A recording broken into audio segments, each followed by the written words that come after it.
saat kita makan, ternyata dianjurkan kita itu makan nggak saling diem-dieman. Tapi berbicara. Kan ada orang suka bilang, kalau makan itu makan dulu, jangan ngomong aja, nanti keselak. Ada yang suka ngomong begitu kan? Kalau lagi makan tuh jangan ngoceh aja, nanti keselak. Padahal sebetulnya quality time keluarga itu kadang-kadang bisa menyatu bersama. Adanya cengkrama, adanya obrolan, itu justru saat makan. Itu saat makan. Lah kalau satu keluarga kumpul begitu makan saling diam-diaman gimana? Kan meja makannya adem ya.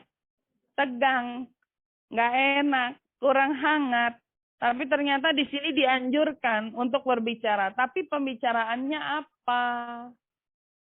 Memang kita dianjurkan bicara, maka yang lebih utama dalam membicarakan itu adalah kisah salafus soleh. Atau lebih tepatnya, kisah-kisah yang mengandung unsur kebaikan. Jadi biasanya itu dari kepala keluarga yang mulai kisah. Kisah-kisah inspiratif. Kisah-kisah yang menggugah. Saat makan, saat kebersamaan, tidak hanya ngobrol kemana-mana, tapi kalau bisa obrolannya itu yang sifatnya itu kebaikan. Sifatnya itu menceritakan hikmah, kebaikan-kebaikan yang bisa dipetik. Yang bisa diambil pelajarannya. Bukannya menggunjing, atau membahas kekurangan ataupun kesalahan orang lain. Bukan. Yang takut keselak itu kalau lagi ngobrol sampai seru ngatain orang. Iya itu takut keselak. Yang ditakutin keselak itu lagi sambil makan sambil kesel sama orang. Itu orang mau kurang ajar lagi makan keselak. Iya. Tapi kalau lagi makan yang diceritain kisah-kisah mulia, kisah-kisah Nabi, ya barangkali ibu selaku orang tua di tengah-tengah makan dengan anak-anak. Sambil makan tuh sambil ingetin. Kalau di meja makan kebetulan menunya ada banyak. Ya Allah, alhamdulillah kita dikasih nikmat makan segini banyak. Dulu Nabi Muhammad mungkin makanannya nggak sebanyak kita hidangannya. Ingatkan mereka bahwa Nabi itu nggak selalu makan enak. Nabi itu cenderung makannya itu makan yang begitu sederhana. Nah, hikmah-hikmah begitulah yang terkadang itu justru momennya diingat sama anak-anak, diingat sama keluarga. Mau kita maupun anak-anak, ini juga bisa dijadikan momen para orang tua menggali cerita anak. Sambil makan anaknya digali, cerita hari ini kamu ngapain aja, gimana ceritanya, bagaimana sekolahnya, bagaimana pekerjaannya. Dan itu menjadi momen hangat antara keluarga saat makan. Karena Nabi SAW melakukan hal tersebut. Galal Imam Abu Hamid Al-Ghazali radhiyallahu anhu fil Ihya min adabit ta'am an yatahaddatsu fi hali aklih bil ma'ruf wa yatahaddatsu bi hikayatis salihin fil at'imah wa ghairiha. Di dalam kitab Imam Ghazali yang berjudul Al-Ihya, Ihya Ulumuddin, di dalam bab keterangan adabnya makan. Di situ Imam Ghazali berkata, di antara adabnya makan, an yatahaddatsu fi hali aklih. Tengah makan memang dianjurkan untuk saling bicara kebaikan. Pembicaraannya harus yang baik. Kalau anak lagi ceritanya, misal kebetulan bukan kita yang cerita, tapi kebetulan anak yang cerita, terus ngomongin orang, nah itu digiring. Kenapa diminta saat makan itu ngomongin yang baik? Karena makanan yang kita makan itu layaknya air juga. Saat kita untaikan untayan-untayan kata yang baik, air molekulnya berubah. Energinya berubah. Makanan pun demikian. Saat kita makan, makanan yang kita makan, lalu sepanjang makan itu kita ngatain orang, ngejelekin orang, maka energi makanan itu pun berubah menjadi buruk. Kenapa kalau kita dulu hadir acara-acara, kenapa sih pulang bawa berkat? Itu siapa yang bikin bawa berkat itu? Kenapa ada berkat? Tahu berkat Ibu? Tahu ya berkat ya. Benar, berkat juga di sini ngomonginnya. Kenapa ada berkat? Kalau hadir acara maulidan, atau mungkin hadir acara sifatnya acara kekeluargaan, acara agama gitu ya. Nanti tuh kita pulang itu bawa berkat. Ada tentengannya. Nah itu tuh kenapa tuh bisa begitu? Apa karena hanya kita diundang? Tidak Bu. Karena sejatinya makanan yang dimakan dengan niatan atau yang dimasak dengan niatan kebaikan, makanan itu energinya berubah menjadi makanan berkat. Dulu kita lihat orang tua kita kalau mereka habis pergi kemana gitu, pulang-pulang ada makanan berkat, itu kita dijejelin. Makan, ini cobain, biar sedikit. Ini berkat, ini berkat. Kita suruh makan. Anak kita masih kecil-kecil, orang tua kita begitu. Makan, ini makanan berkat. Karena makanan yang di situ adanya kebaikan, maka makanan itu menjadi baik. Baik dimakan sama kita.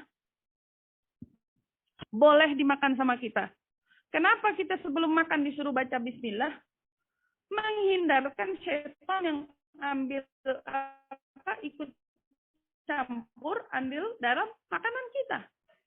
Dan kenapa ada anjuran sebelum kita memakan sesuatu yang kita khawatir ini makanan baik atau tidak dimakan, akan mendatangkan mudarat atau tidak dimakan, kita dianjurin baca bismillahilladzi la yadurru ma'asmihi syai'un fil ardi wala fis sama wassamil alim kepada makanannya. Kan kita baca, selain kita minta perlindungan, tapi kita baca juga pada makanan itu. Wah, enggak apa-apa insyaallah. Bacain aja bismillahirrahmanirrahim. Karena sesuatu makanan yang kamu makan, kalau di situ kamu keluarin kata-kata yang baik, kata-kata yang positif, maka makanan itu jadi energi yang baik untuk kamu. Tapi kalau makanan itu kamu hadirkan di situ kata-kata negatif, seperti menggunjing, menghina, memfitnah, apalagi kenapa Nabi tidak pernah mencela makanan? Kalau Nabi suka, Nabi makan. Kalau beliau tidak suka, beliau tinggalkan.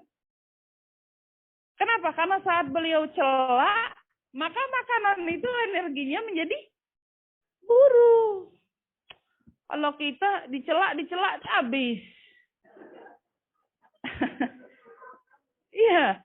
Lapar dicela habis tabinya. Ambil dimakan. Ini kayaknya kurang garam, ini kayaknya kurang ini. Sampai habis ini kayaknya kurang tapi nasinya kurang akhirnya habis. Habis subhanallah. Ya, kebanyakan kita nggak sadar begitu. Padahal Nabi mengajarkan kita untuk tidak mencela makanan karena khawatir makanan yang dicela itu mempengaruhi efeknya pada tubuh. Tapi kita diajarkan saat makan membaca doa, merangkai doa, membicarakan kata-kata yang baik saat di tengah-tengah makan, agar makanan yang kita makan itu dapat energi yang baik dari kita. Dan menjadi energi yang baik untuk kita. Jadi bicara yang dimaksud, bicara yang baik. Contoh seperti hikayah atau kisah hidupnya orang soleh. Nah, kisah hidup orang soleh agar yang kita makan menjadi energi kita meniru orang soleh. Itu yang dimaksud. Seperti itu. Jadi mulai sekarang ibu-ibu, kalau mau bercerita atau kebetulan anak bercerita, mulailah bercerita dari hal-hal yang baik. Hal-hal yang mendatangkan di situ semangat. Hal-hal yang positif. Hal-hal yang mengundang kebaikan. Hal-hal yang bikin anak menjadi tergugah. Saat anak bercerita, berikan arahan yang baik dan arahan yang positif. Waktu makan. Jadi bukan cuma diam. Waktu makan, jangan berisik. Sampai sendoknya pelan-pelan. Ya. Makannya sampai bingung ya. Makan sampai pelan-pelan, sampai nggak cerita. Hidupkan suasana kekerabatan justru di tengah makan. Kenapa Islam itu ada makan yang sifatnya bersama dalam satu? Itu kalau orang kita sekarang ngeliwet. Iya, benar ya? pakai daun pisang. Apa? Ya, itulah namanya apa? Apa Jogja? Saya nggak tahu namanya apa. Ngeliwet bukan? Bukan. Ya, itu. Alanya orang-orang makan bersama gitu ya. Nah, sebetulnya itu datang awalnya dari Islam. Hadis Nabi SAW bersabda, ta'amul isnin kafi salasah. Makanan untuk 2 orang cukup untuk 3.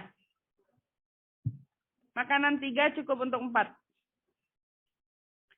Anjuran untuk tidak makan sendirian. Anjurannya gitu. Kebersamaan. Lah kiranya kalau dari awal nggak ada, makanan 1 cukup 2. Makanan 2 cukup 3. Makanan 3 cukup 4. Ta'amul isnin. Nabi langsung bilang makanan berdua. Anjuran makan berdua. Itu dari mana sumbernya? Berkahnya beda. Berkahnya beda, Ibu. Ada beberapa di Jakarta yang masih menjalankan kegiatan itu. Mereka makan di nampan. Dan itu ada tata keramanya, ada adabnya, ada caranya. Nah, sekarang versi modernnya digunakan untuk yaitu tadi. Yaitu bahasanya susah, Bu. Bahasa Jogja.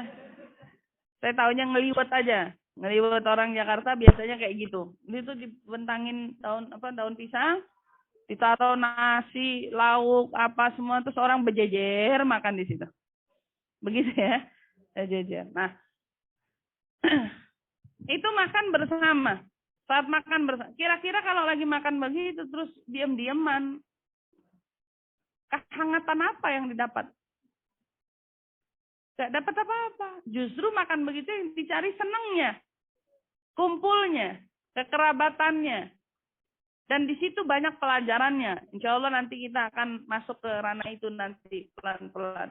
Di situ ada manfaatnya banyak. Tapi kuncinya, jangan berbicara hal yang tidak baik.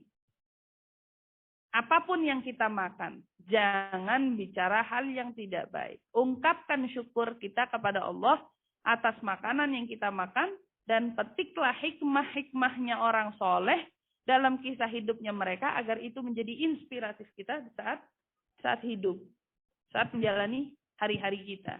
Dan insya Allah makanan yang sudah diceritakan kebaikan tadi menjadi energi baik untuk tubuh kita.